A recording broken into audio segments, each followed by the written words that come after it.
I want to speak to you about the three core ideas in this book, The Righteous Mind, and what you could do once you learn those core ideas. 1. Intuition comes first and strategic reasoning follows.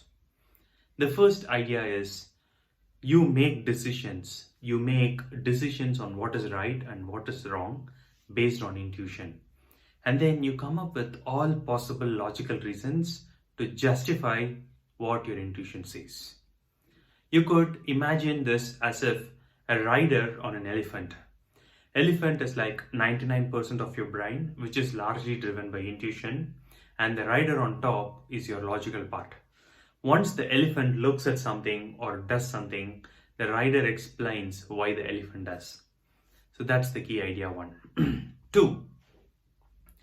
If you see someone making moral decisions based on something like, does it hurt or does it cause suffering? Or is it fair or unjust? These kind of factors, then they are looking at things from very narrow aspects. Human brain does not decide what is right and what is wrong based on just one scale. The author says there are about 6 different scales which determine what is right and what is wrong. And if there are more scales in your brain that support a particular decision, then you will be more inclined to it. And some people are, by innate nature, prone to giving weightage to certain aspects. Apart from harm or suffering and fair and unjust, 4 other scales that most human brains use are liberty, that's freedom, loyalty, authority, and then finally sanctity, or if something is sacred, they think that's right. So when someone decides what is right and what is wrong, it's not just based on one rule, but multiple rules. That's the key idea too. Idea number 3. Human beings are 90% chimp and 10% bees. What do I mean by that?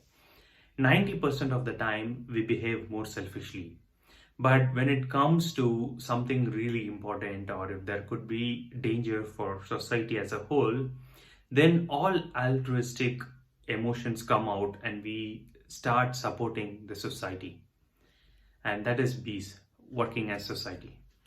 Once you know these 3 concepts, intuition comes first, strategic reasoning second, decision making is based on 6 different scales, and finally we are 90% chimp and 10% bees, you will get a fair idea of how people decide what is right and what is wrong.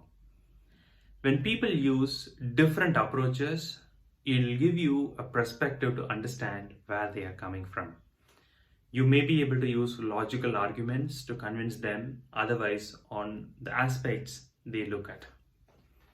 Check out the book and let me know your thoughts. Thank you.